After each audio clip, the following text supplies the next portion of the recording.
தற்போது தமிழகத்தில் ஆட்சி அமைத்திருக்கக்கூடிய தமிழக வெற்றி கழகம் ஊழல் அற்ற ஆட்சியை வழங்குவோம் என்று உறுதிமொழி அளித்திருக்கிறது. அதற்காக பல்வேறு விதமான முயற்சிகளையும் அவர்கள் செய்வதாக தோன்றுகிறது. குறிப்பாக காவல்துறையினர் பல இடங்களில் சட்டவிரோதமான மது விற்பனையை, போதைப்பொருள் விற்பனையை அனுமதித்துக் கொண்டிருப்பதை எல்லாம் கண்காணித்து அவர்கள் மீது நடவடிக்கையுடைய செயல்பாடு என்பது தற்போது நடைபெறுவதை பார்க்க முடிகிறது. அதே போன்று பல மதுக்கடைகளை மூடியிருக்கிறார்கள். அந்த மூடப்பட்ட மதுக்கடைகளுக்கு பதிலாக ஆங்காங்கே சந்துக்கடைகள் உருவாவதையும் கண்காணிப்பதற்கு உத்தரவிட்டிருக்கிறார்கள். அதுபடி கண்காணித்து வருகிறார்கள். இப்படி பல்வேறு விதமான நடவடிக்கையின் மூலமாக ஊழலை ஒழிப்பதில் தீவிரமாக இருப்பதாக தற்போதைய ஆட்சி ஒரு காட்சி வழங்கி கொண்டிருக்கிறது. மேலும்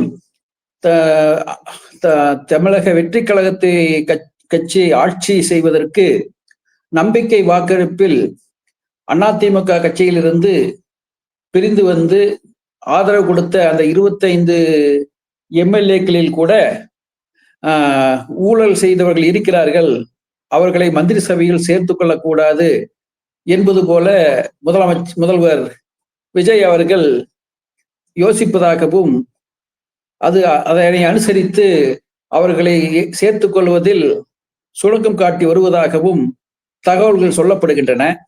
ஆக இப்போதைய அரசு ஊழல் இல்லாத ஒரு ஆட்சியை வழங்க வேண்டும் என்பதில் உறுதியாக இருக்கிறது என்பதை காட்டுவதற்குரிய அடையாளங்கள், அறிகுறிகள் இவ்வாறாக தெரிய வருகின்றன. ஆனால் பொதுமக்கள் என்ன பேசிக் கொண்டிருக்கிறார்கள் என்றால், ஊழலை ஒழிப்பது என்பதெல்லாம் நடக்காத காரியம். இது காலாகாலமாக மக்களிடையே, சமூகத்திடையே ஊறி கலந்து விட்டது. அதை மக்கள் மனதில் இருந்து எடுத்து விடுவது என்பது இயலாத காரியம். மேலும் அரசியலுக்கு செல்லக்கூடியவர்கள் எல்லாம் பணம் சம்பாதிக்கின்ற நோக்கத்தில் தான் செல்கிறார்கள். சொல்லப்போனால் அரசியல் என்பது ஒரு வியாபாரம் போன்று மாறிவிட்டது. இத்தகைய சூழ்நிலை, அதனால்தான் பெரும் பணங்களை செலவு செய்து அரசியலுக்கு போகிறார்கள், அரசியலில் வெற்றி பெறுகிறார்கள். அதனால் இப்போதைய சூழ்நிலையில் ஊழலை ஒழிப்பது என்பது ஏதோ ஆரம்ப கால சூரத்தனமாக இருக்குமே தவிர போக போக இது நீர்த்து போய்விடும் என்று கருத்துக்கள் சொல்லப்படுகின்றன. ஆக இதை பற்றிய உங்கள் கருத்துக்கள் என்ன என்பதை அறியும் பொருட்டுதான் இந்த கலந்துரையாடல் ஏற்பாடு செய்யப்பட்டிருக்கிறது. ராமலிங்கம் ஐயா அவர்கள், நீங்கள் உங்கள் கருத்தை சொல்லலாம். அதே போல சரவணன் இருந்தார், என்ன ஆனது என்று தெரியவில்லை.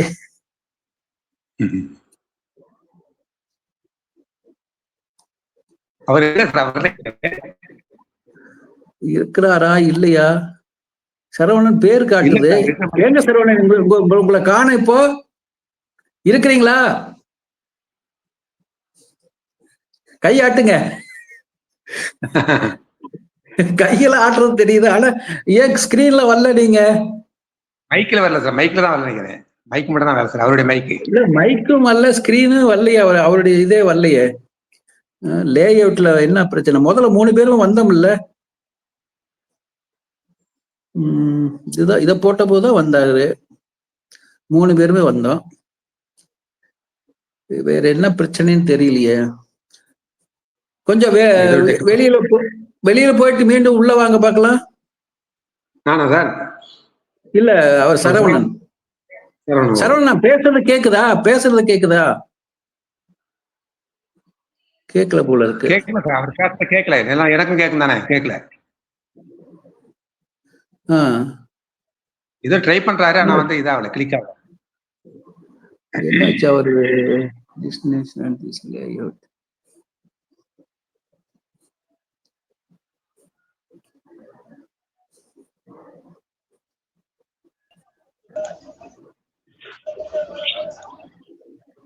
இப்ப வந்துட்டாரு. ஐயா வணக்கம். ஐயா வணக்கம். என்னாச்சு? அப்பா 3 பேர் வந்தாச்சு. நான் பேசுறதெல்லாம் கேட்டுங்களா சரவணன்?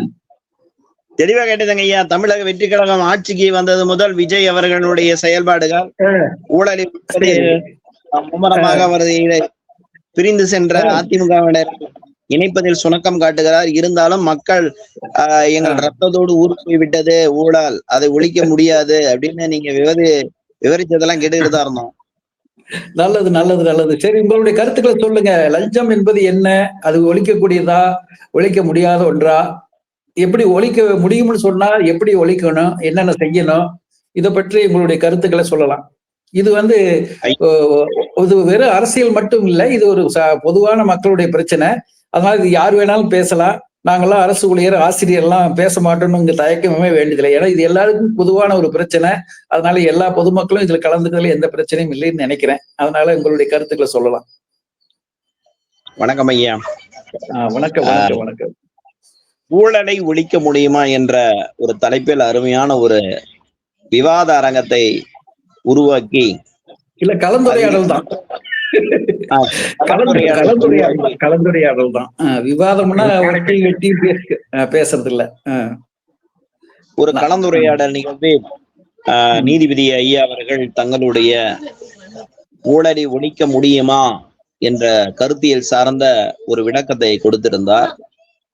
இன்றைய தமிழ்நாடு அரசினுடைய பொறுப்பேற்று செயல்படுத்தி கொண்டிருக்கக்கூடிய விஜய் தலைமையிலான அரசு இந்த ஊழலை ஒழிக்க முடியுமா? அதற்கான வாய்ப்புகள் இருக்கிறதா? அதை அவர் எவ்வாறு செயல்படுத்த போகிறார்? பொதுமக்கள் இதெல்லாம் லஞ்சம் என்பதும் ஊழல் என்பதும் மக்களோட வாழ்வியல் முறைகளே ஒன்றோடு ஒன்றாக கலந்து விட்டது. இதை எப்படி அவர்கள் தவிர்க்க முடியும் என்ற வினாவை எல்லாம் எழுப்பியிருக்கிறீர்கள். நிச்சயமாக ஊழலை ஒழிக்க முடியுமா என்றால் நாம் ஒவ்வொருவரும் இதில் பங்காற்றினால்தான் ஊழலை ஒழிக்க முடியும். ஒரு வரிசையில் கோயில்ல போய் வரிசையில நிக்கிறோம். அந்த முறையா அந்த வரிசையில நமக்கான நேரம் வரும்போது காத்திருந்து நாம போய் சாமியை தரிசனம் பண்ணா அங்க எந்தவித பிரச்சனையும் இல்லை. அங்க நாம மட்டும் நம்மளுடைய நேரத்தை பார்த்துட்டு ஒரு சுயநலமா சிந்திச்சு முன்னாடி போய் சாமியை பார்க்கணும் அப்படின்னா அதற்கு ஏதாவது தவறான பாதையை தான் முன்னெடுக்கணும். ஒண்ணு பணம் கொடுக்கணும், அல்லது அங்க கோவில்ல இருக்கக்கூடிய நமக்கு தெரிந்தவர்கள் மூலமாக அவர்கள்ட்ட நான் கொஞ்சம் நேரமா போகணும் அப்படின்னு போகும்போது அந்த இடத்துல இருந்து நாம மாறி அவர்களுடைய செல்லும் பாதையில போறதே அதுவும் ஒரு ஊழல் தான். இது போல நம்முடைய காரியங்களை நாம் சாதித்து கொள்ள வேண்டும் என்பதற்காக நாம் பயன்படுத்தக்கூடிய சிபாரிசுகளிலிருந்து, பொருள் உதவியிலிருந்து, பண உதவியிலிருந்து, அல்லது அவர்களுக்கு ஏதேனும் ஒரு வகையில் நம்மிடத்தில் காரியமாக வேண்டும் என்பதிலிருந்து பல்வேறு விதமான நிகழ்வுகளாக இந்த லஞ்சம் ஊழல் வாழ்ந்து கொண்டுதான் இருக்கிறது. இதை எடுத்த உடனே மாற்ற முடியுமா என்றால் முடியாது. சிறிது சிறிதான முன்னெடுப்புகளால் மூலம் நாம் நிச்சயம் அந்த மாற்றத்தை கொண்டு செல்ல முடியும். உதாரணமாக நம்ம நாமக்கல் மாவட்டத்திலேயே இந்த லஞ்ச ஊழலை ஒழிப்பதற்காக மக்கள் பாதை அப்படிங்கிற ஒரு இயக்கத்தை சகாயம் மாவட்ட ஆட்சித்தலைவராக இருக்கும்போது இங்கதான் முன்னெடுத்தார். அவர் முன்னெடுக்கும் பொழுது அவரோடு சேர்ந்து ஒரு சிலர் மட்டுமே அதை பின்தொடர்ந்தாங்க. அப்புறம் இளைஞர்களை ஒன்றுபடுத்தி லஞ்சம் ஊழலை, அதாவது ஊழலை ஒழிப்போம், நெஞ்சத்தை நிமிர்வோம் அப்படிங்கிற தலைப்புல அவர் ஒரு மக்கள் பாதையின் ஒரு அமைப்பு, நெஞ்சம் நிமிர் லஞ்சம் தவிர், நெஞ்சம் நிமிர் லஞ்சம் தவிர் அப்படிங்கிற தலைப்புல மாணவர்களையும் இளைஞர்களையும் ஒன்றுபடுத்தி அவர் அரசினுடைய சேவைகள் சரியாக சென்று விட்டால், அரசினுடைய சேவைகள் அடித்தட்டு மக்களுக்கும் சாமானிய மக்களுக்கும் முறையான சரியான கால அளவில் கிடைத்தால் அங்கே லஞ்சம் ஊழல் அப்படிங்கிறதுக்கு வாய்ப்பே இல்லாம போயிருன்னு அவர் ஒரு முன்முயற்சி பண்ணாரு. அதுவும் நாமக்கல் மாவட்டத்துல வெற்றி பெற்றது. அந்த வெற்றியினுடைய வெளிப்பாடுதான் அவர் நாமக்கல் மாவட்டத்துல அவருடைய செயல்பாடுகளை பார்த்துதான் இந்த இந்திய தேசமே இப்படி ஒரு மாவட்ட ஆட்சித்தலைவரா என்னுடைய சொத்து பட்டியலை நான் வெளியிடுகின்றேன், என்னுடைய குழந்தைகளை நான் இந்த பள்ளியில் தான் படிக்க வைக்கின்றேன், மருத்துவமனைகளுக்கும் சரி, பள்ளிக்கூடங்களுக்கும் சரி, அங்கன்வாடி மையங்களுக்கும் சரி, அல்லது குடிமை பொருள் வழங்கக்கூடிய அந்த ரேஷன் கடைகளுக்கும் சரி, அல்லது ஒவ்வொரு அரசு சார்ந்த நிறுவனங்களிலும் சரி, அவர் தன்னுடைய ஆய்வை முறையாக ஒவ்வொருவரும் தன்னுடைய பணியை செய்கிறார்களா என்று அவர் மாறுவேடத்தில் எல்லாம் சென்று செய்தார். அது இல்லாமல் ஒரு கிராமத்தில் ஒரு நாள் என்று அவர் ஒரு நாள் முழுவதும் அந்த கிராமத்திலே தங்கி அங்க இருக்கக்கூடிய அடித்தட்டு மக்களுடைய பிரச்சனை என்ன, அவர்கள் வருவதற்கு காலம் தாளம் தாழ்த்துவதற்கு என்ன காரணம்? அவர்களிடம் கேட்கக்கூடிய அந்த கோப்புகள் இல்லை என்றால் அந்த கோப்புகளை எல்லாம் எப்படியெல்லாம் நாம் அவர்களுக்கு வழங்கி அவர்களுக்கான உரிய வசதிகள் செய்யலாம் என்ற ஒரு நிலையெல்லாம் முன்னெடுத்தார். அவர் நான் கேள்விப்பட்ட வகையில் இந்த தமிழக வெற்றி கழகம் ஆட்சியில் அவர் ஒரு திருச்சி கிழக்கு தொகுதியிலே ஒரு வேட்பாளராக நிறுத்தப்படலாம். அதன் மூலம் அவர் அரசியலுக்குள் நுழைந்து அவருக்கு ஒரு முக்கியமான இந்த லஞ்ச ஊழலை ஒழிப்பதற்கான ஒரு துறையை உருவாக்கி அதில் ஒரு அமைச்சராகி அவரை மூலம் இந்த லஞ்ச ஊழலை எப்படியெல்லாம் இந்த அரசு நிர்வாகத்திலிருந்து அந்த தவிர்ப்பது, இந்த லஞ்ச ஊழலை முற்றிலும் ஒழிப்பது, அதற்கான முன்முயற்சிகள் எல்லாம் எடுக்கப்படுவதாக செவிவழி செய்தியாக வருகிறது. அது எவ்வளவு விதத்தில் உண்மை என்று தெரியவில்லை. அவரும் விஜய் அவர்களுடைய முதலமைச்சர் விழா முதலமைச்சருடைய பதவியேற்பு விழாவில் பங்கேற்று அவரும் இந்த அரசு ஊழலை ஒழிப்போம் என்ற அந்த முதல் பேச்சிலேயே அவர் வெளிப்படுத்துகிறார். எனக்கு ஒரு நம்பிக்கை பிறந்திருக்கிறது. நிச்சயம் இந்த ஊழலை ஒழிப்பதற்கான வாய்ப்புகள் எல்லாம் கண்டிப்பாக நாம் உருவாக்கினால் தமிழகம் லஞ்ச ஊழலற்ற ஒரு மாநிலமாக மாறும் என்பதற்கு பொதுவா பாத்தீங்கன்னா நம்முடைய தமிழருடைய வாழ்க்கை முறையிலே இந்த லஞ்சம் கலந்துட்டுதுன்னு சொல்றோம். இதே நம்முடைய புலம்பெயர்ந்த தமிழர்களா இருக்கக்கூடிய சிங்கப்பூர்லயும் நம்முடைய தமிழர்கள் எல்லாம் போய் தான் இருக்காங்க, இன்னைக்கு இருந்துட்டு இருக்காங்க. அங்க ஒரு லீக் போன் அப்படிங்கிற ஒரு அந்த சிங்கப்பூரை உருவாக்கும் போது பக்கபலமாக நின்று ஒரு லஞ்சமற்ற ஒரு ஊழலற்ற மிகவும் சுகாதாரம் மற்றும் சுற்றுச்சூழல் பேணி ஒரு சுத்தமான ஒரு வளர்ச்சியடைந்த நாடாக மாற்றியதிலும் நம்முடைய தமிழர்களுடைய பங்கு பெரும்பங்கு இருக்கிறது. அப்ப நம்முடைய தமிழர்கள் உதாரணமாக நான் நேர்ல பார்த்தது மேட்டுப்பாளையத்துக்கு அருகையில் இருக்கக்கூடிய ஒரு கிராமம். அந்த கிராமத்துல பாத்தீங்கன்னா உத்தமர் காந்தி விருது பெற்ற ஒரு ஊராட்சி மன்ற தலைவர் ஒரு விழாவுக்கு எங்களுடைய அறிவியல் இயக்கத்தினுடைய ஒரு நிகழ்வுக்கு தலைமையேற்று நடத்தினாரு. அவரு பாத்தீங்கன்னா அந்த தற்சார்பு பொருளாதாரம் என்ற ஒரு நிலைய அடித்தட்டு மக்களுடைய அனைத்து வசதிகளும் பூர்த்தி ஆகும் பொழுது அவர்களுடைய வசதிக்கேற்ற அவர்களுடைய அந்த நிலைக்கேற்ற வகையில் அவர்களுக்கு தேவையானது மட்டும் நாம் தந்தால் போதும். இப்ப உதாரணமா இப்ப நம்ம எல்லாம் கார் வச்சிருக்கோம், பைக் வச்சிருக்கோம், ஆனாலும் நாம அரிசி அட்டை தான் வாங்கணும் வரோம். ஏன்னா அதுல இருக்கிற அரிசியை நாம வாங்கி பயன்படுத்துறதே இல்லை. ஆனா அரிசியை வாங்கி வெளியில எல்லாரும் விற்கிறாங்க. இது மாதிரி காரு பைக்கு வச்சிருக்கவங்களும் நாம நம்ம கிட்ட தேவையான வசதி இருக்கு அரிசி வாங்குறதுக்கு, அது ஏழை மக்களுக்கு அது பயன்படட்டும், இல்லாதவங்களுக்கு அப்படிங்கிற எண்ணம் நம்மளுக்கு வரமாட்டேங்குது. அப்ப லஞ்சம் ஊழலை ஒழிப்பதற்கு அரசு முன்முயற்சி எடுப்பதற்கு நாம அனைவரும் ஒத்துழைப்பு ரொம்ப முக்கியம். நாம முதல்ல மாறணும். நாம நமக்கு நம்மளுடைய நிலை பொருளாதார நிலையை தெரிந்து ஒரு சிலவற்றை நாமளே வேண்டாம், இது நான் அதற்கு தகுதியானவர் கிடையாது, நான் அதே தகுதிக்கு மேல் இருக்கக்கூடியவர் அப்படிங்கிற எண்ணம் நமக்கு இருக்கணும். அப்பதான் அரசு எடுக்கக்கூடிய முன்முயற்சிக்கும் இப்ப பாத்தீங்கன்னா இவ்வளவு பெரிய கடன் சுமை தமிழ்நாடு அரசு இருக்குதுன்னா அந்த கடன் சுமையும் ஒட்டுமொத்த நிர்வாகம் பண்ணக்கூடிய அரசியல் தலைவர்கள்ட்டமே மட்டுமே நாம அவங்க மட்டும்தான் பொறுப்புன்னு சொல்லவே கூடாது. ஏன்னா இப்ப ஒரு அரிசி அட்டைதாரர்களுக்கு பொங்கல் 1000 ரூபாய் கொடுக்குறோம் அப்படின்னா முதல்ல கியூ கட்டிக்கிட்டு நாம பொருளாதாரத்துல உயர்ந்தவர்களும் போய் அதை வாங்குறதுக்கு தான் ஆசைப்படுறோம். இப்ப உதாரணமா ஓட்டுக்கு பணம் கொடுக்குறான்னா அவன் யார் காசு கொடுத்தா என்ன அப்படிங்கிற அந்த எண்ணத்தை நம்ம முதல்ல மாத்தணும். நாமெல்லாம் யாரும் வாங்காம இருந்தாதான் ஒரு சட்டமன்ற உறுப்பினரையோ அல்லது ஒரு நாடாளுமன்ற உறுப்பினரையோ இந்த மக்கள் பிரதிநிதிகளையோ அவருடைய செயல்பாடுகளை நம்ம விமர்சிக்கிறதுக்கு நமக்கு முதல்ல தகுதி வரும். இல்லைன்னா நம்ம அவர்களை போய் விமர்சிக்கவோ அல்லது அவர்களிடம் நம்ம உரிமையை கேட்பதற்கோ நம் தகுதியற்றவர்களாக நாம மாறிவிடும். அப்போ நாம ஒவ்வொரு குடிமக்களும் இந்த ஊழலை ஒழிப்பதற்கும் லஞ்சத்தை ஒழிப்பதற்கான முன்முயற்சியில் இந்த அரசுக்கும் சரி அல்லது இந்த சமுதாயத்திற்கும் ஒரு முன்மாதிரியா ஒவ்வொருவருடைய மனங்களும் மாறும். மனசை மாத்தணும். முதல்ல இந்த புத்தர் சொன்ன மாதிரி ஆசையே அழிவுக்கு காரணம் அப்படின்னு நம்ம புத்தகத்துல எல்லாரும் தான் படிச்சுட்டு தான் வந்திருக்கோம். இந்த சமுதாயத்துல மகாவீரரையும் புத்தரையும் பல அறிஞர் பெருமக்களுடைய கருத்துக்களை எல்லாம் உள்வாங்கின நாமளே ஆனா அதை பற்றிய அந்த சிந்தனை ஓட்டத்துல நம்முடைய வாழ்க்கையை அமைச்சுக்கிறது இல்லை. வள்ளுவர் சொல்றாரு, இப்படி வாழ்ந்தாதான் வாழ்க்கை நல்லா இருக்குன்னு நம்ம திருக்குறளை எல்லாருக்கும் உதாரணம் சொல்லுவோம். ஆனா நாமளே அந்த திருக்குறளுடைய வாழ்வியல் முறைப்படி வாழ மாட்டோம். அப்ப நாம நம்முடைய அந்த நிலையை உணர்ந்து அதையெல்லாம் தவிர்த்தாலே, உதாரணமா இப்ப எனக்கு ஒரு பட்டா மாற்றணும் அப்படின்னா அதுக்கு ஒரு வார காலம் இருக்குதுன்னா அந்த ஒரு வார காலத்தை நம்ம பொறுத்து கொள்ளாம எவ்வளவு விரைவா நம்ம கொடுக்க முடியும்? அட பார்த்து சீக்கிரம் நாளைக்கே வர மாதிரி செய்பா எனக்கு நல்ல நேரம் நாளைக்குதான், நான் ரிஜிஸ்ட்ரேஷன் பண்ணணும், என்ன பண்ணுவே தெரியாது, நாளைக்கு நான் நேரம் 11 மணிக்கு குறிச்சிட்டேன், நான் அப்பதான் போய் ரிஜிஸ்டர் பண்ணுங்கிறோம். அப்ப நம்முடைய சுயநலத்தின் வெளிப்பாடு அது என்ன தவறான பாதைக்கு தான் இட்டு சொல்லும். அப்ப நாளை காலையில 11 மணிக்கு வேணும்னா அந்த சப் ரிஜிஸ்டர் ஏப்பா இந்த மாதிரி வரிசையா பதிவு பண்ணியிருக்காங்க, நீங்க நாளை காலையில 11 மணிக்கு அதெல்லாம் முடியாதும்பாரு.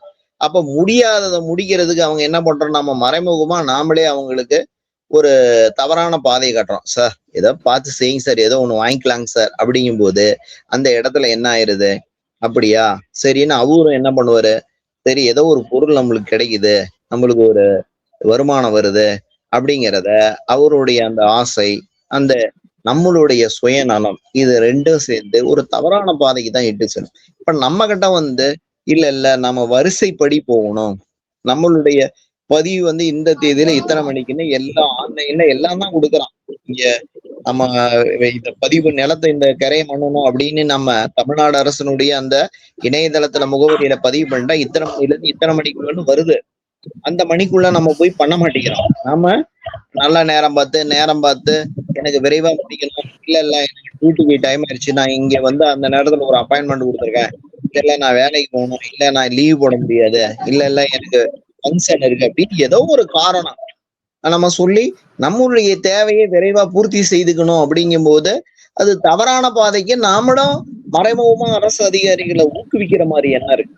அப்ப ஒருத்தருடைய சுயநலம், தனக்கான காரியம் விரைவா முடியணுங்கும் போது நம்ம பொதுவா என்ன சொல்றோம், அவரை லஞ்சம் வாங்க கேட்கிறாரு அப்படின்னு நாம ஒட்டுமொத்த படியும் அரசு அலுவலர் மேலையும் போட முடியாது. ஏன்னா கொஞ்சம் பொறுத்திருந்து காலதாமதமா அந்த உரிய நேரத்துல நம்ம அந்த வசதிகள் கிடைக்கிறதுக்கு நம்மளால ஏத்துக்க முடியல. அப்ப அதையெல்லாம் இப்ப அரசு என்ன நினைக்குதுன்னா, அரசினுடைய சேவைகள் விரைவாக கிடைத்தால் இது போன்ற தவறான பாதைக்கு இட்டு செல்லாமல தடுக்கலாம்ல. அதுக்காக என்ன பண்றாங்கன்னா, இப்ப இணைய வழி வசதியின் மூலமாக நீங்க விண்ணப்பிச்ச இடத்திலேயே உங்களுக்கு 24 மணி நேரத்தில் இவ்வளவு நேரத்துக்குள்ள உங்களுடைய சேவை உங்களுடைய வீடு தேடி வரும் அப்படிங்கிற அந்த ஒரு புதிய செயல் முயற்சிக்கான அந்த அறிவிப்பு என்பது இந்த லஞ்சத்தை மறைமுகமா தடுப்பதற்கும் ஒழிப்பதற்கான ஒரு வழியாதான் நான் பாக்குறேன். ஏன்னா இப்ப அரசினுடைய சேவைகள் விரைவாக கிடைத்து விடும் அப்படிங்கும் போது யாரும் அந்த தவறான பாதைக்கு போறத விரும்ப மாட்டாங்க. நம்ம அப்ளை பண்ண அடுத்த நாளே வரப்போகுது, நம்ம ஏன் போய் பணத்தை செலவு பண்ணணும், நாம ஏன் ஒரு தட்ட போய் நிக்கணும் அப்படிங்கும் போது அதே மாதிரி சில தவறுகளை நம்ம மேல இருக்குதுன்னா அதை சரி செய்வதற்கு இப்ப உதாரணமா பாத்தீங்கன்னா ஒரு பத்திரப்பதிவிலே இருக்கு, ஒரு தப்பான பேர் இருக்கு, அல்லது அதுல இருக்கக்கூடிய அந்த எஃப்எம்இ நம்பர் தப்பா இருக்குதுன்னா அதெல்லாம் என்ன பண்றாங்கன்னா நம்மளுடைய வசதிக்கு அதை சரி செய்வதற்காக நாம அவர்கள்ட்ட அணுகும் போது இல்ல இது தப்பு, இது ரிஜிஸ்டர் பண்ண மாட்டாங்கன்னா சரி என்ன பண்ணுவீங்கன்னா நீங்க ரிஜிஸ்டர் பண்ணுவீங்கன்னு அப்படின்னு சொல்லி நம்மளுடைய அந்த தவறை மறைப்பதற்காக நாம அவங்கள பயன்படுத்துறதுக்கு என்ன பண்றோம், அவங்கள தவறான பாதைக்கு இட்டு செல்வதாதான் நான் நினைக்கிறேன். அப்ப ஒவ்வொரு தனி மனிதனும் தன்னுடைய தேவைகளை சரியான விதத்தில், எனக்கு இது தேவை, இது இருக்கு, இதை வச்சு நான், அதாவது தேவைகள் எவ்வளவு வேணாலும் இருக்கலாம், ஆனா நம்மளுடைய வாய்ப்பு வருமானத்துக்கு ஏற்ற நம்மளுடைய வாழ்க்கை முறை ஏற்ற வகையில நம்மளுடைய தேவைகளை சரியா குறைச்சிக்கிட்டும் அந்த அளவுல மட்டும் இருந்தா இந்த மாதிரி தவறான பாதைக்கு நாமும் செல்ல மாட்டோம், யாரையும் செல்ல விட மாட்டோம். 10ஆம் அரசாங்கத்து மேலையும் இது எல்லாமே என்னப்பா இந்த அரசாங்கம் இப்படி ஊழல் பண்றாங்க, அந்த அரசாங்கம் ஊழல் பண்றாங்க அப்படின்னு ஒட்டுமொத்தமான குறைகளையும் அரசின் மீது மட்டுமே நம்ம சுமத்தாம இருக்கோம். இப்ப தனி மனித ஒவ்வொரு மனங்களையும் மாற்றணும்னா அதுக்கு முன்னெடுப்பா ஒரு சில முன்மாதிரிகளா ஒரு சில இருக்கணும். இப்ப நான் ஒரு ஆசிரியரா இருக்கேன், நான் பொதுவா அரசு பள்ளியில எங்க வாத்தியர்கள்லாம் ஒழுங்காவே வரமாட்டேங்கிறாங்க, நேரத்துக்கு வரமாட்டேங்கிறாங்க, ஏதாவது எழுதி வச்சுட்டு ஏமாத்திட்டு போயிடுறாங்க, அவங்க எங்க இப்ப மலையில இருக்கவங்க எல்லாம் கையெழுத்து வாரத்துக்கு 2 நாள் தான் போடுறாங்க அப்படிங்கிற நிலையை முதல்ல மாற்றணும்னா நான் அந்த கேள்வி இல்லாதவர். இப்ப முதலமைச்சர் கூட இப்ப 1 வாரம் தான் ஆகுது, அவர் ஒரு அரசு ஊழியர் போல் காலையில 10 மணிக்குன்னா 9:55 ஒரு நிகழ்ச்சிக்கு வராரு, அவர் 4 மணி வரைக்கும் அந்த கோப்புகள்ல மதிய இடைவேளையில வெளியில போகாம அங்கேயே சாப்பாடு கொண்டு சாப்பிட்டுட்டு ஒவ்வொரு கோப்பையும் விடாம பாக்குறாரு, ஓய்வு இல்லாம அவர் ஒரு அரசு ஊழியர் போல் பணியாற்றுவது கண்டு எல்லாரும் இந்த சமுதாயமே பாராட்டுகிறது அப்படிங்கிற அந்த செய்தித்தாள் நிகழ்வை எல்லாம் பாக்குறோம். அது மாதிரி ஒரு ஆசிரியர் இருக்கான், அவர் மற்றவர்கள் எல்லாருக்கும் முன்மாதிரியா கால நேரத்தை எல்லாம் மற்றவர்களுக்கு நீங்க இப்படி பின்பற்றணும்னு சொல்றதுக்கு முன்னாடி அதான் ஆசிரியரா இருக்க நாம முதல்ல பின்பற்றணும். ஒரு முன்மாதிரியா காலம் தவறாமையை பின்பற்றணும். இடையில எந்த நேரத்திலையும் எதற்காகவும் வெளியில போகக்கூடாது. அதை நம்ம எழுதி வச்சுட்டு ஏமாத்திட்டு இந்த பள்ளியை மட்டும் ஏமாத்தல, சமுதாயத்தினுடைய பார்வையிலும் ஒரு தவறான பிம்பத்தை கட்டமைக்க கூடாது. அப்ப அவருடைய பணியை சரியாக செய்யும் போது அந்த இடத்துல மதிப்பும் மரியாதையும் இந்த சமுதாயத்திலே வரும். அப்ப மாணவர்களும் பாத்தீங்கன்னா இந்த ஆசிரியர் எல்லாம் படிச்ச ஒழுக்கமானவங்களா இருப்பாங்க. நல்ல ஆசிரியர் பாரு எவ்வளவு நல்ல ஒழுக்கத்தோட அவருடைய பணியை செய்யறாரு. நம்ம பிள்ளைங்க தப்பு பண்ணா கூட அதை ஆசிரியர் கண்டிக்கும் போது அது பெரிய எடுத்துக்க மாட்டாங்க. ஆனா ஆசிரியர் எல்லாம் சரியில்லாம இருக்கும்போது இந்த மாணவர்களை கண்டித்து இந்த சமுதாயமே எழுந்து இந்த ஆசிரியரை மாத்துங்க, இடமாற்றம் பண்ணுங்க, அவரை பணி நீக்கம் பண்ணுங்க அப்படிங்கிற ஒரு நிலைக்கு இன்னைக்கு தள்ளுவதற்கு காரணம் என்னன்னா, ஒவ்வொரு தனி மனிதனும் தன்னுடைய சுய கட்டுப்பாட்டையும் பண்பையும் ஒடுக்க மாறாம வாழணுங்கிற அந்த முன்மாதிரியை சிலரை பார்க்கும்போதுதான் நாம அதன் போல நம்ம இருக்கணும். இந்த ஆசிரியரை பாருங்க, இவரை மாதிரி இருக்காங்கன்னா இப்ப ஒரு பள்ளிக்கூடத்துல 7 பேர் வேலை செய்யறாங்க, அதுல ஒரு 2 ஆசிரியர் இந்த மாதிரி இருக்கும்போது 3ஆவதா இருக்கிறவங்க கொஞ்சம் தயங்குவாங்க. இவங்க 2 பேருமே லீவே போட மாட்டாங்க, இவங்க வெளியிலே போக மாட்டாங்க போது அப்ப இந்த 3ஆவதா இருக்கிறவனும் ஒரு பர்மிஷன் கேட்கறதுக்கோ ஐயோ வேணாம்பா அவங்க 2 பேரும் இப்படி இருக்கும்போது நாம போனோம்னு வச்சுக்கீங்க, நம்ம மேலதான் சமுதாயம் தப்பா கட்டமைக்கும் அப்படின்னு சொல்லி. அப்ப ஒவ்வொரு சேவைகளும் பொதுமக்களுக்கு சரியான விதத்தில் முன்ன அரசின் சார்பில் செய்யக்கூடிய கல்வி சார்ந்த, சுகாதாரம் சார்ந்த, பொருளாதாரம் சார்ந்த அந்த பயன்கள் முறையா சரியா போனதுன்னா இந்த லஞ்ச ஊழல் கொஞ்சம் கொஞ்சமா அப்படியே குறைஞ்சிட்டு வரும். எடுத்த உடனே நீங்க நாளைக்கே யாரும் லஞ்சம் வாங்க மாட்டாங்க, யாரும் ஊழல் பண்ண மாட்டாங்கன்னு நம்ம சொல்லவே முடியும்.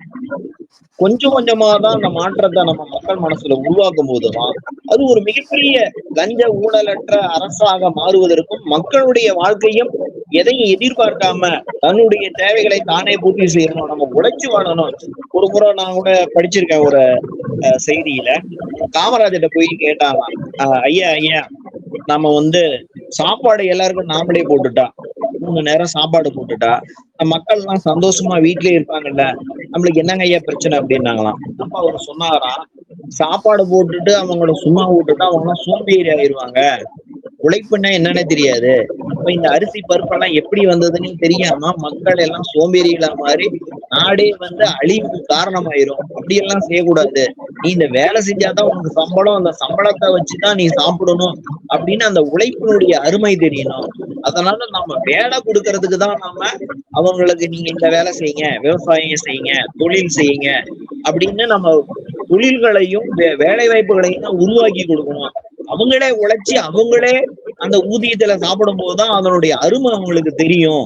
அப்ப அந்த உழைப்பு இல்லாம வாழ்ற எதுவுமே நிலைக்காது அப்படின்னு சொன்னாங்களாம். அப்ப இந்த ஒவ்வொரு இப்ப பொதுவா நான் என்ன கேட்டா கூட இந்த மகளிர் உரிமை தொகை ஒவ்வொரு மகளிருக்கும் கொடுக்கறதுங்கிறது கூட அது ஒரு மறைமுகமான, நீங்க இப்ப இந்த ஊழல் லஞ்சம் அப்படிங்கிறதை போலதான் நான் பாக்குறேன். ஏன்னா இந்த உழைக்கக்கூடிய பெண்கள் எல்லாம் இருக்காங்க, அவர்களுக்கு வேலை வாய்ப்புகளை உருவாக்கி அவர்களுடைய அதாவது விமன் எம்பவர்மெண்ட் அப்படிங்கிறது அவங்களுக்கு வேலை வாய்ப்பு உருவாக்கி அவங்களுடைய வருமானத்தை அவங்களே உருவாக்கும் போது அதுல கிடைக்கக்கூடிய மகிழ்ச்சி என்பது வேறு.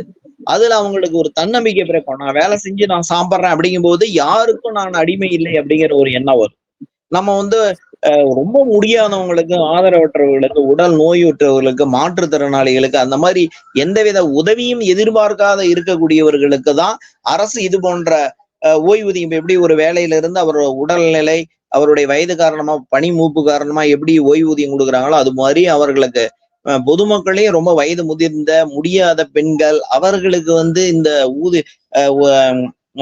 இந்த உரிமை தொகை இது எல்லாம் வழங்கலாம். வேலை செய்யறவங்களுக்கு வேலை வாய்ப்புகளை உருவாக்கணும், எல்லாரையும் படிக்க வைக்கணும். அவங்க வீட்டில இருந்தே சிறு தொழில்களாக செய்து அவர்களை ஊக்கப்படுத்தி அதற்கான மானியம் கொடுத்து அந்த பொருளை வியாபாரம் பண்ணி எப்படி அவங்க சம்பாதிக்கணும், ஒரு தொழில் முனைவரா அப்படிங்கிற வழிகாட்டெல்லாம் வழங்கி அதன் மூலமா அவங்களுடைய எம்பவர்மெண்ட்டை மாத்துனுங்கிறத என்னை போன்றவர்களுடைய பார்வையில நான் பாக்குறேன். அது அவங்க தப்புன்னு நான் சொல்லல, என்னுடைய பார்வையில அப்படி போகும்போது யாரும் மக்கள் எந்த அரசு வந்தாலும் நீ எனக்கு எவ்வளவு கொடுப்ப அப்படின்னு ஒரு எதிர்பார்ப்பு இல்லாம சொந்த காலில் நிக்கிறதுக்கான ஒரு வாய்ப்பு உருவாகும்னு நான் நினைக்கிறேன். அதனால ஊழல் லஞ்சத்தை ஒழிக்க முடியுமா என்றால் கண்டிப்பாக ஒவ்வொருவரும் நினைக்க வேண்டும். வெறும் மனசுல நினைச்ச போதாது, அவருடைய வாழ்வியல் முறையில அது பின்பற்றுனா எந்த இப்ப நம்முடைய தமிழக அரசு முன்னெடுக்கக்கூடிய செயல்பாட்டுல மக்கள் அனைவரும் ஒன்றிணைந்து நிச்சயம் அதற்கு வலு சேர்த்து ஊழல் லஞ்சமற்ற ஒரு தமிழகம் உருவாகும். அது வளர்ச்சி அடைந்த மாநிலமாக உலகத்துக்கே எடுத்துக்காட்டாக மாறுங்கிறது என்னுடைய கருத்து. ஐயா ஐயா வேற வெளியில போயிட்டாருங்களா?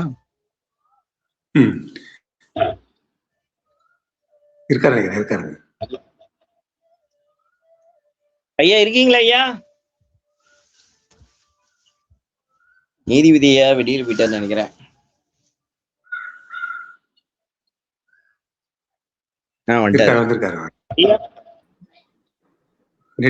ஐயா ஐயா என்னுடைய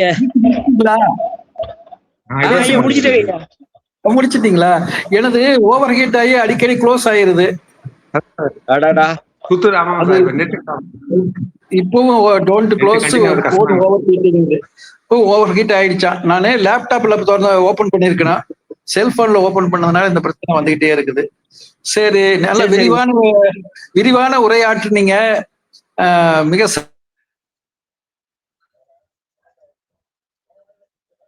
ஐயா கேக்கலங்க ஐயா.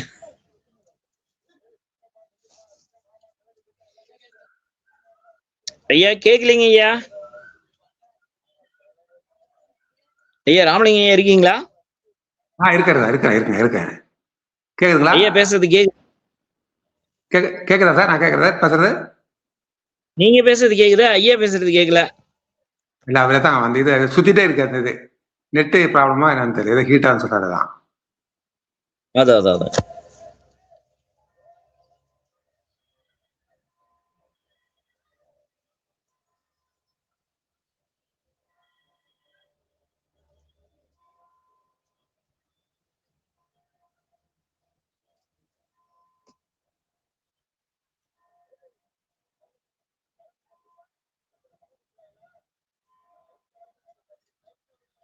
டிசப்பியர் ஆயிட்டாரு.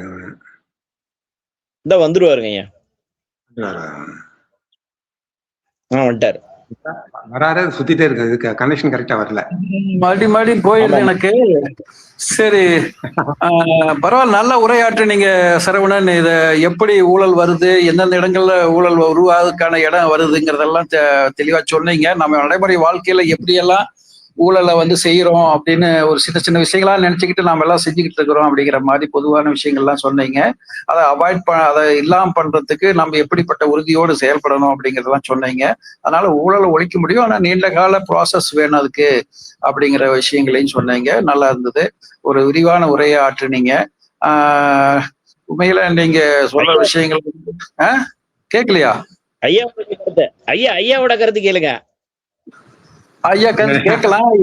எனக்கு போனு நின்னு போகுது, அதனால இன்னொரு நாளைக்கு வச்சுக்கலாமான்னு யோசனை பண்றேன். நானே லேப்டாப்ல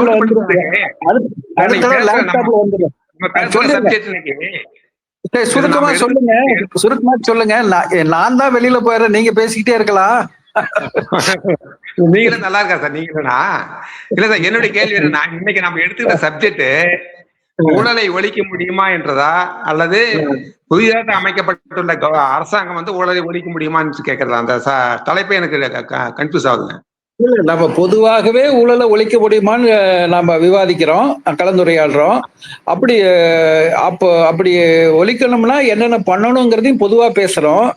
சரி, தற்போதைய அரசாங்கம் அந்த நோக்கத்தோட செயல்படுறதா சொல்லிக்கிட்டு இருக்குது. அதை செயல்படுத்துறதுக்கான சில வேகங்கள்ல செயல்து. அது அதை நாம ஒப்பிட்டு பாக்குறோம். நம்ம சொல்லக்கூடிய விஷயங்களோட அவர் சரியா செய்யறாங்களா, அவங்க ஊழலை ஒழிப்பதற்கான சரியான பாதையில போறாங்களா அப்படிங்கறத நம்ம பாக்குறோம். அவ்வளவுதான். அது ஏன்னா இப்போதைய கரண்ட் சுச்சுவேஷன் அதுவா இருக்கு, கரண்ட் அஃபேர்ஸ் அதுல ஓடுது. அதனால இன்னைக்கு ஊழலை ஒழிக்கிறங்கிற மாதிரியான எண்ணத்துல அரசாங்கம் செயல்படுறதா மக்கள் எல்லாம் பாக்குறாங்க. இது சக்சஸ் ஆகுமா, இவங்க செஞ்சிருவாங்களா அப்படின்னு நினைக்கிறாங்க. அதனால நாம பொதுவா இந்த சப்ஜெக்டா பேசும்போது அதோடு ஒப்பிட்டு பாக்குறோம், அவங்க செய்யற செயல்களை மதிப்பீடு செய்யறோம். அவ்வளவுதான், வேற ஒண்ணும் இல்லை. நம்ம தமிழக வெற்றி கழகத்துக்காக இதை பேசல. நம்ம ஊழல் உண்மையா ஒழிக்க முடியுமாங்கிற ஒரு பொதுவான பிரச்சனைய அனலைஸ் பண்றோம். அவ்வளவுதான். அதை நான் அப்படித்தான் வச்சுக்கணும். இப்ப நீங்க உங்க கருத்தை சொல்லுங்க, முடிஞ்ச வரைக்கும் சுருக்கமா சொல்லுங்க. ஏன்னா நான் அடிக்கடி என்னுடைய ஸ்போன் க்ளோஸ் ஆகுது. அதனாலதான் ஊழலை ஒழிக்க முடியுமா என்றது சார், ஊழலை ஒழிக்க முடியுமா என்ற தீமை வந்து அந்த கருத்தை வந்து 1975 நாங்க நாங்க நவ இந்திய நிர்மாண இயக்கம் என்ற இயக்கத்துல மூலமா நான் பண்ணோம் சொன்னாங்க. அப்ப வந்து உங்களுக்கு சசிபெருமான் ஒருத்தர் தெரியும், மதுவிலக்கு இது பண்ணி அவருக்கு வந்து தற்கொலை பண்ண சசிபெருமான், அவர் தான் மாநில தலைவர், நான் வந்து சேலம் மாவட்ட தலைவர். நம்முடைய சிற்பையா வந்து த்ரூ அவுட் ஸ்டேட் லெவல்ல நிறுவனர் அவரு. அவர் போராடி உயிர் துறந்து விட்டார். ஆமா ஆமா, ஏதோ அதை உயிர் நிறுத்திட்டாரு. அப்போ நாங்க அடிக்கடி கூட்டம் போட்டு பேசும்போது ஊழலை ஒழிக்க முடியும் சாத்தியம் அப்படின்னு சொல்லி நாங்க முடிவு பண்ணோம். ஆனா அதுக்கு ஒரே இது என்னன்னா, நமக்கு அரசு இயந்திரம் நம்ம கையில வரணும், பவர் வேணும் அப்படின்றதுக்காக அந்த பவர் இருந்தாதான் ஊழலை ஒழிக்க முடியும் ஒரு கருத்துக்கு வந்தோம். இப்ப சூழ்நிலை நான் திரும்ப சொல்லிடுறேன், இப்ப இருக்கிற சூழ்நிலை தேடி பார்த்தோம்னா நம்ம ஊழலை ஒழிக்க முடியும்னு சொல்லி அந்த வைராக்கியத்தோட வந்து நம்ம விஜய் வந்திருக்காரு. ஆனா அவருக்கு என்ன அளவுக்கு அவர் அந்த ஸ்டெபிலிட்டி அவருக்கு இல்லாம எப்படி பண்ண முடியும்? அவரு வந்து தனி மனிதன் வந்து ஊழலை ஒழிக்கிறதுக்கு முயற்சி பண்றாரு, நினைக்கிறாரு, இது பண்றாரு. ஆனா அவருக்கு எந்த அளவுக்கு ஒத்துழைப்பு இருக்குன்றதான் தெரியல சார். அது இப்ப பவர் வந்துச்சு, பவர் ஒரு நம்முடைய கருத்து ஒண்ணுதான், அவர் வந்து அந்த தீமோட தான் வந்திருக்காரு. பட் அவர் எந்த அளவுக்கு பவர் கிடைக்குன்னு சொல்லி, பவர்னா ஒத்துழைப்பு கிடைக்குன்னு தெரியலையும். ஏன்னா அவரு ஊழல் ஒழிக்க வந்துட்டாரு. அவருடைய செயல் அத்தனையுமே அது ஊழல்னு சொல்லிதான் மறைமுகமா வந்து எல்லாருமே மறுப்பு தெரிவிச்சுட்டு வராங்க.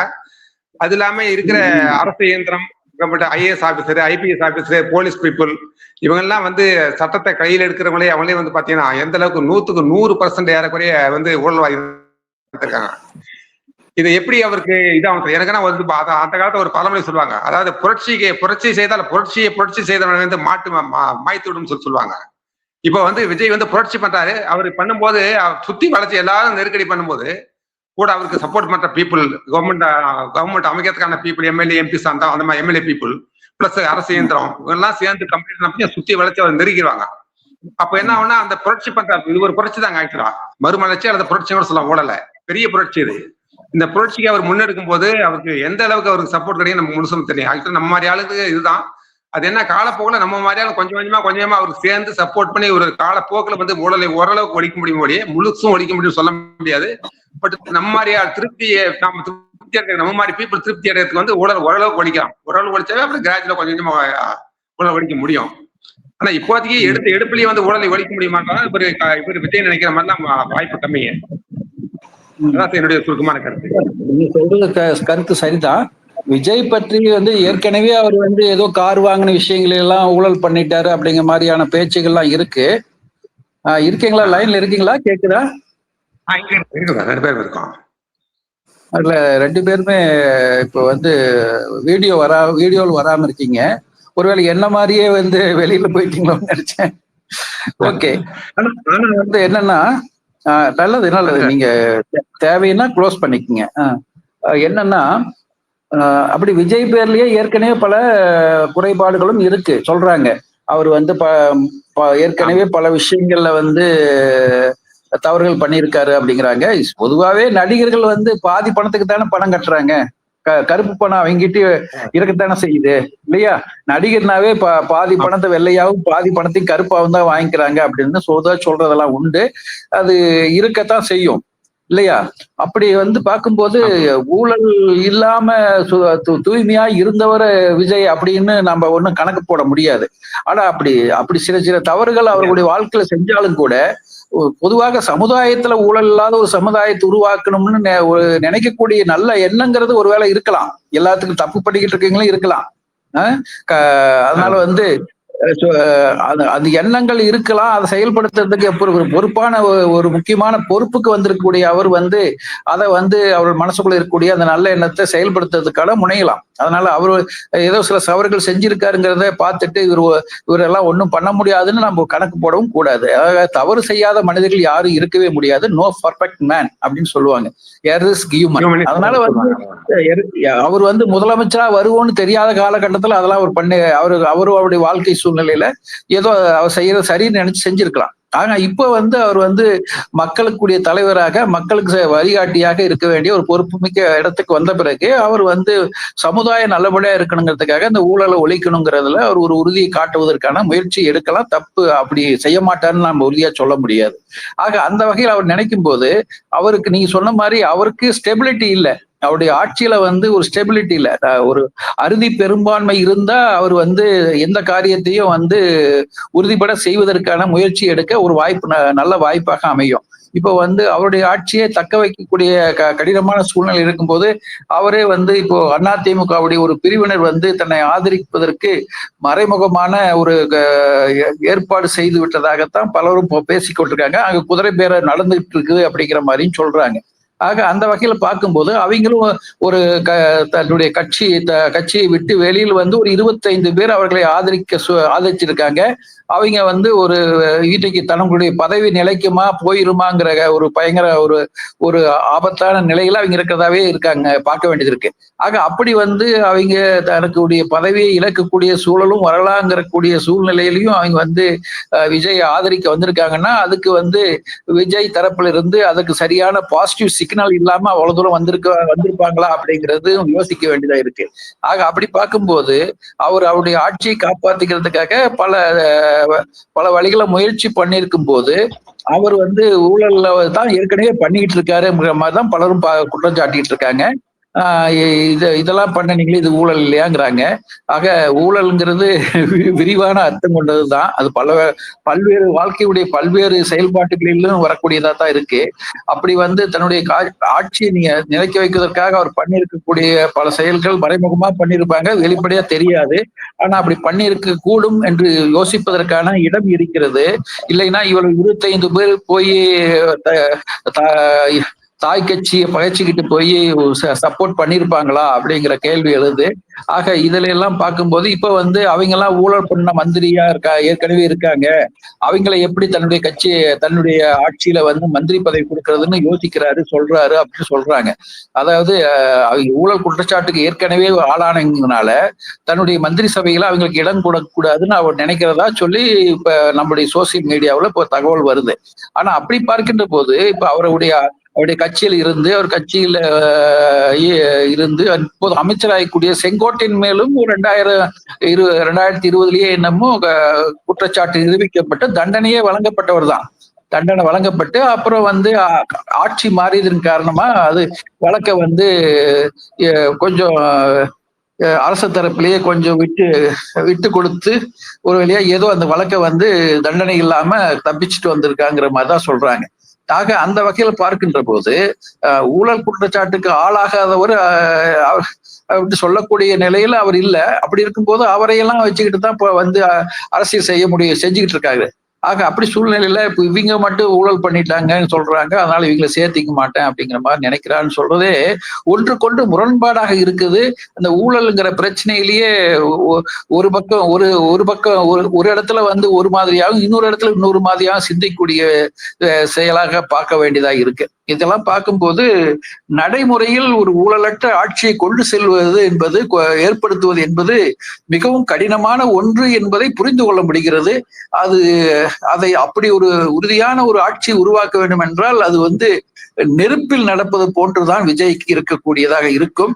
அவர் எந்த அளவுக்கு நெருப்பில் இறங்கி தூய்மையான தங்கமாக வெளியில் வருவார் என்பதை காலம்தான் பதில் சொல்ல வேண்டும் என்று நான் நினைக்கின்றேன்.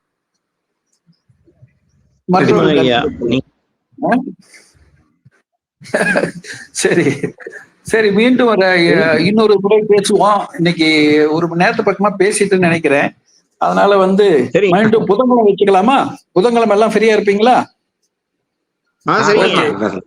இன்னும் கொஞ்சம் நல்லா இந்த லஞ்ச ஊழலை பத்தி நல்லா அரசை ஆராய்ஞ்சிட்டு வாங்க. நம்ம மக்களுக்கு நல்ல வழிகாட்டுற மாதிரி சொல்லுவோம். அரசாங்கத்துக்காக இல்ல, பொதுவா இந்த ஒழிக்கணும்னு சொன்னா எனக்கு என்ன தோணுதுன்னு சொன்னா இது ஒரு இயக்கமா முன்னெடுக்கணும்.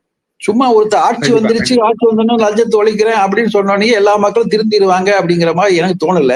இது ஒரு இயக்கம் போல மலரும். அதாவது எல்லாருமே சகாயம் சொல்ற மாதிரி லஞ்சம் தவிர நெஞ்சம் நிமிர், லஞ்சம் தவிர நெஞ்சம் நிமிர்னு சொல்லி ஒவ்வொருத்தரும் மனசுக்குள்ள சொல்லிக்கிட்டே இருக்கணும்.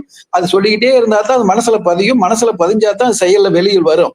ஆக அப்படிங்கும்போது இன்னைக்கு இருக்கக்கூடிய மாணவர்கள், இன்னைக்கு இருக்கக்கூடிய ஆசிரியர்கள், இன்னைக்கு இருக்கக்கூடிய அரசு ஊழியர்கள், இன்னைக்கு இருக்கக்கூடிய மந்திரிகள், அரசியல்வாதிகள், மந்திரிகள், அப்புறம் மக்கள் எல்லா இடங்கள்லயுமே இந்த உறுதிமொழி எடுக்கணும். லஞ்சம் தவிர்த்து நெஞ்சம் நிமிர்த்துவோம், லஞ்சம் தவிர்த்து நெஞ்சம் நிமிர்த்துவோம் அப்படிங்கறத ஒரு உறுதிமொழியா எடுத்துக்கிட்டு ஒவ்வொருவரும் இந்த இயக்கத்தில் நாமும் இருக்கிறோம் அப்படிங்கிறத மனசுக்குள்ள கொண்டு ஆனால் இனிமேல் கொடுக்கவும் மாட்டோம், வாங்கவும் மாட்டோம், கொடுக்கவும் மாட்டோம், வாங்கவும் மாட்டோம்னு ஒரு உறுதிப்பாட்டை மனசுக்குள்ள வளர்த்துக்கிட்டு அதுபடி எங்க போனாலும் நம்ம ஒரு பேட்சை குத்திக்கணும். நாங்க லஞ்சம் தவிர நெஞ்சம் நிமிர ஆளையா, எங்கிட்ட பணம் கேட்காத அப்படின்னு சொல்றது மாதிரி நம்ம போகணும். நம்ம போகும்போதே ஐயோ இந்த ஆளுகிட்ட கேட்க கூடாதையா அப்படின்னு அவன் நினைக்கணும். அப்படிப்பட்ட ஒரு இயக்கமா நம்ம தொடர்ந்து எடுத்தா தான் சமுதாயத்திலிருந்து கொஞ்சம் கொஞ்சமா களைய முடியும் அப்படிங்கிறது என்னுடைய எண்ணம். இன்னும் கூட நம்ம தீவிரமா இதை பத்தி சிந்திக்கலாம். அடுத்த முறை இது கூடும்போது இன்னும் விரிவாக பேசுவோம். நிறைய வழிகாட்டுதல்களை நாம் கண்டுபிடிப்போம் அப்படி சொல்லி இன்றைய நிகழ்ச்சிக்கு வருகை தந்து சிறப்பான சிறப்பாக உரையாற்றி கருத்துக்களை தெரிவித்த திரு சரவணன் அவர்களுக்கும் திரு ராமலிங்கம் ஐயா அவர்களுக்கும் என்னுடைய நெஞ்சார்ந்த நன்றியை தெரிவித்துக் கொள்கின்றேன். மீண்டும் அடுத்த சந்திப்பில் விரிவாக பேசுவோம். நன்றி, வணக்கம். நன்றி, நன்றி, மகிழ்ச்சி. மிக்க நன்றி, மகிழ்ச்சி. நல்லது. மிக்க மகிழ்ச்சி.